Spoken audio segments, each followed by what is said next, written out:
নমস্কার সবাইকে। তো চলো আমাদের আজকে 24 বোর্ড সলভ সিরিজে যে প্রশ্নটাতে যাব সেটা হচ্ছে রাজশাহী বোর্ড 2024। তাহলে রাজশাহী বোর্ড 2024-এ আমাদের কি বলেছে? আমাদের বলেছে হচ্ছে একটি আয়ত ও একটি রম্বসের পরিসীমা পরস্পর সমান। ওকে, আয়তক্ষেত্রের দৈর্ঘ্য প্রস্থের দেড় গুণ। আয়তক্ষেত্রের দৈর্ঘ্য কত? প্রস্থের দেড় গুণ। তাহলে ক নাম্বার প্রশ্ন। হ্যাঁ, ক নাম্বার প্রশ্নের জন্য আমার কি বলছে যে ধরলাম আমি দৈর্ঘ্য হচ্ছে এক্স আর প্রস্থ কত? প্রস্থ হচ্ছে ওয়াই। ঠিক আছে, বলছে কি দৈর্ঘ্যটা প্রস্থের দেড় গুণ, তার মানে প্রস্থের সাথে এই যে প্রস্থের সাথে আমি যদি 1.5 গুণ করি, দেড় গুণ করি, তাহলে আমি কি পাবো? দৈর্ঘ্য পাবো। ফাইন, পাইলাম। আচ্ছা, এবার বলছে কি আমার পরিসীমা হচ্ছে 180 সেন্টিমিটার। পরিসীমা কত? 180। পরিসীমা মানে কি বলতো? আয়তক্ষেত্রের পরিসীমার সূত্রটা কি হয়? দৈর্ঘ্য দুই পার আছে আর প্রস্থ দুই পার আছে, তার মানে 2 ইন্টু দৈর্ঘ্য যোগ প্রস্থ, তাই না? 2 ইন্টু দৈর্ঘ্য যোগ প্রস্থ, এক্স প্লাস ওয়াই কত? 180। এক্স এর জায়গায় এখন আমি এই জিনিসটা বসাই দেবো। এক্স এর জায়গায় আমি কি বসাবো? 1.5 ওয়াই বসাই দেবো। তাহলে 1.5 ওয়াই প্লাস ওয়াই সমান সমান 180। তাহলে 2 ইন্টু 2.5 ওয়াই সমান সমান 180। 2.5 টা 2 দিয়ে গুণ করলে কত হয়? 5 ওয়াই হয়, তাই না? কি হয়? 5 ওয়াই সমান সমান 180। তাহলে ওয়াই সমান সমান কত হবে? 180 বাই 5। ওয়াই সমান সমান কত হবে? 180 ডিভাইডেড বাই 5। তাহলে 180 এর 5 দিয়ে ভাগ করলে কত হয়?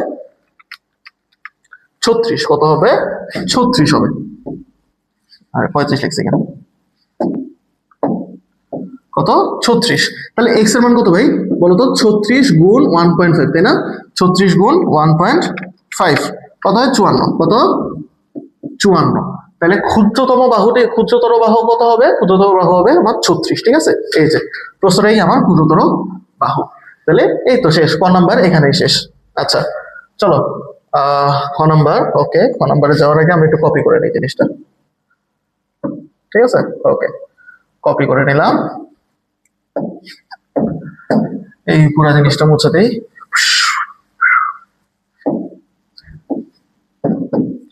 তাহলে এখন আসি খ নাম্বারে। কি বলছে দেখো, রম্বসের বৃহত্তম কর্ণটি 72 সেন্টিমিটার হলে অপর কর্ণের দৈর্ঘ্য নির্ণয় করতে বলছে। রম্বসের বৃহত্তম কর্ণ তো কত দেওয়া? 72 সেন্টিমিটার দেওয়া, অপর কর্ণ তার মানে একটা কর্ণ দেওয়া আছে আর একটা কর্ণ বের করতে। এর আগে আমার রম্বসের কি লাগবে? রম্বসের বাহুর দৈর্ঘ্যটা লাগবে, তাই না? আচ্ছা দেখো, রম্বসের পরিসীমা আয়তের পরিসীমার সমান। তাহলে আয়তের পরিসীমা কত? 180। তাহলে রম্বসের পরিসীমা কত? অবশ্যই 180। তাহলে প্রশ্ন মতে রম্বসের পরিসীমার সূত্র কি ভাই? রম্বসের পরিসীমার সূত্র ওর চার বাহু সমান। তাহলে প্রশ্ন মতে 4a, চার বাহু সমান দেখে পরিসীমা কত হবে? 4a সমান সমান কত? 180। তাহলে এর মান কত? 180 ডিভাইড বাই 4। 4 4 16, 4 5 20, 45। কত? 45। তাহলে 45 সেন্টিমিটার, তাই না? যেহেতু আমার পরিসীমাটা কিসে দেওয়া? সেন্টিমিটারে দেওয়া, তাহলে এটাও কত হবে? 45 সেন্টিমিটারে হবে। ওকে, তারপর কি আমি বাহুর দৈর্ঘ্য তো বের করে ফেললাম। এখন কি বের করতে হবে? কর্ণের দৈর্ঘ্য বের করতে হবে। তাহলে কর্ণের ভাই একটা সিম্পল, সেটা রম্বসের কর্ণ হোক অথবা সামান্তরিকের কর্ণ হোক, সিম্পল একটা সূত্র আছে। সেই সূত্রটা কি বলতো? সেই সূত্রটা হচ্ছে d1 square plus d2 square সমান সমান 2 into a square plus b square. 2 into a square plus b square. এটা কি রম্বসের ক্ষেত্রে সত্য, সামান্তরিকের ক্ষেত্রে সত্য। ঠিক আছে, d1 d2 দ্বারা কি বোঝায়? দুইটা কর্ণ বোঝায়। d1 d2 দ্বারা কি বোঝায়? দুইটা কর্ণ বোঝায়। আর a square plus b square দ্বারা কি বোঝায়? বাহু বোঝাচ্ছে। ঠিক আছে, আচ্ছা তাহলে d1 square plus d2 square সমান সমান কি? যেহেতু এখানে চারটা বাহুই সমান, রম্বসের দৈর্ঘ্য প্রস্থ যেহেতু দুইটাই সমান, তাহলে এখানে কি হবে? a square plus a square, তাই না? এটা কি হবে? a square plus a square. d1 square plus d2 square সমান সমান a square plus a square মানে কি? 2a square. 2 এর সাথে গুণ করলে 4a স্কয়ার। টোটালে কি আসবে? 4a স্কয়ার আসবে। ঠিক আছে, আচ্ছা এখানে আমার একটা দিয়ে দিয়েছে কত? 72। তাহলে d1 স্কয়ার প্লাস 72 স্কয়ার সমান সমান 4 ইন্টু 45 স্কয়ার, তাই না? 4 into 45 square. Okay fine. d1 square কি হবে? 4 into 45 square minus 72 square. 4 into 45 square minus 72 square. Direct আমরা কি করবো? ক্যালকুলেটর করবো। Direct calculator. 4 into 45 square minus 72 square কত আসে দেখো 2916 আসে। কত? 2916, তোমরা যদি ক্যালকুলেটর দেখতে পারো। ওকে, তাহলে d1 স্কয়ার কত? 2916, 2916। তাহলে এটার যদি আমরা রুট করে দেই, রুট করলে কত আসবে? 54 আসবে। রুট করলে কত আসবে? 54। তাহলে d1 সমান সমান কত? রুট ওভার 2916 সমান সমান 54 কি সেন্টিমিটার, তাই না? তাহলে রম্বসের অপর কর্ণের দৈর্ঘ্য কত? 54 সেন্টিমিটার। তাহলে এই সূত্রটা তোমরা যদি মনে রাখতে পারো তাহলে তোমাদের জন্য অনেক কিছুই ভাইয়া ইজি হয়ে যাবে, ঠিক আছে? যেটা কি আমার একই সাথে রম্বস এবং সামান্তরিক দুই ক্ষেত্রেই ব্যবহার করা যায়, ঠিক আছে? তোমরা দেখবে যে রম্বস এবং সামান্তরিকের কর্ণ দিয়ে অনেক প্রশ্ন আসে, অনেকবারই এই ধরনের প্রশ্ন আসছে। তো এই সূত্রটা মনে রাখলে জিনিসটা ইজি। ওকে, তারপর চলো নেক্সট প্রশ্ন। এই পুরাটা আবার মুছে দেই। ওকে, গ নাম্বারে যাব।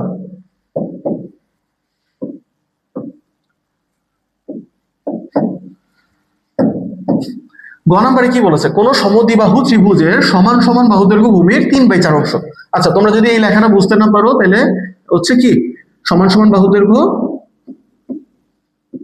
ভূমির 3/4 অংশ এবং পরিসীমা আয়তটির পরিসীমার অর্ধেক হলে ত্রিভুজটির ক্ষেত্রফল নির্ণয় করো। পরিসীমা বলেছে কি আয়তক্ষেত্রের পরিসীমার অর্ধেক। ফাইন, কোনো সমস্যা নাই।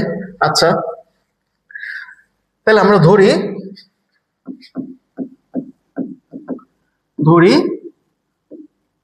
সমান বাহু কত? সমান বাহু সমান সমান এ, আর ভূমি কত? ভূমি হচ্ছে সাপোজ বি। ভূমিটারে কত ধরলাম? ভূমিটারে ধরলাম হচ্ছে বি। লেখাটা বাজে হয়েছে, একটু মুছে বি ধরলাম। এখন আমার বলছে কি দেখো, বলছে হচ্ছে সমান সমান যে বাহু দৈর্ঘ্যটা আছে সেটা হচ্ছে ভূমির 3/4 অংশ। তার মানে আমি যদি ভূমির সাথে 3/4 গুণ করি, 3/4 অংশ গুণ করি, তাহলে আমি কি পাবো? সমান সমান বাহুটা পাবো। কি পাবো? সমান সমান বাহুটা পাবো। এবং এছাড়াও আরেকটা বলেছে কি, পরিসীমা হচ্ছে আয়তের পরিসীমার অর্ধেক। তাহলে পরিসীমা আমার ত্রিভুজের যে পরিসীমা সেটা কত দেওয়া আছে? আয়তের অর্ধেক, তার মানে 180/2। অর্ধেক বলছে না, এই জন্য 180/2। তাহলে পরিসীমাটা কত হবে বলতো? সমান সমান বাহু আছে দুইটা, সমান সমান বাহু প্লাস একটা হচ্ছে ভূমি। দুইটা সমান সমান বাহু আর একটা হচ্ছে কি ভূমি, সমান সমান 180 দুই দ্বারা ভাগ করলে কত আসে? 90 আসে। ওকে, আচ্ছা, তাহলে a প্লাস a কি হয়? 2a প্লাস b সমান সমান 90। 2a প্লাস b সমান সমান কি 90। এটারে একটু ছোট করে ফেলে, এত বড় আমার জিনিস দরকার নেই, অনেক বড় করে লিখছি। আচ্ছা, চলো 2 এর জায়গায় এখন মানটা বসিয়ে দিই। 2 ইন্টু 3/4, তাই না? এখন মান বসিয়ে দিয়েছি, প্লাস 4b সমান সমান 90। 2 আর 4 কাটাকাটি করলে নিচে থাকে কত? 2 থাকে, তাই না? নিচে 2 থাকে, তাহলে 3/2। আচ্ছা, এখানে কি আছে? b আছে তো না, সরি, b আছে। তাহলে 3/2 ইন্টু b প্লাস b সমান সমান 90। আমি চাইলে কি করতে পারি? আমি চাইলে লসাগু করতে পারি। আমি চাইলে কি করতে পারি? আমি চাইলে লসাগু করতে পারি। তাহলে লসাগু করলে কি আসে বলো তো? উপরে আসবে 3b/2, 2 হচ্ছে লসাগু হয়ে গেছে, আর এখানে কত আসবে? 2b আসবে সমান সমান 90। তাহলে 2 এখানে ভাগাকার আছে, ওই পাশে গেলে গুণ হয়ে যাবে। 2 ভাগাকার আছে, ওই পাশে গেলে গুণ হয়ে যাবে। আর উপরে 3 + 2 তে কত? 5b। 5b সমান সমান 90 দুগুণে 180। তাহলে b এর মান কত হবে? 180/5, তাই না? 180/5।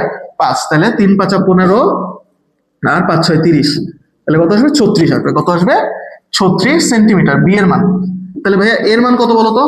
বি এর মান যদি 36 হয়, এর মান কত? 3/4, b × 3/4, a সমান সমান b ×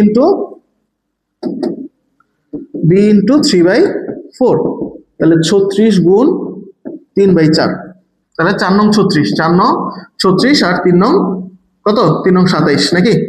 তাহলে এটা কত? সেন্টিমিটার। এখানে কি সেন্টিমিটারে দেওয়া না, তাহলে এগুলো সব কি হচ্ছে? আমার সেন্টিমিটার আসছে। ওকে, আচ্ছা, ওকে। এখন আমার কি বের করতে বলছে? এখন আমার বের করতে বলছে হচ্ছে ক্ষেত্রফল নির্ণয় করো।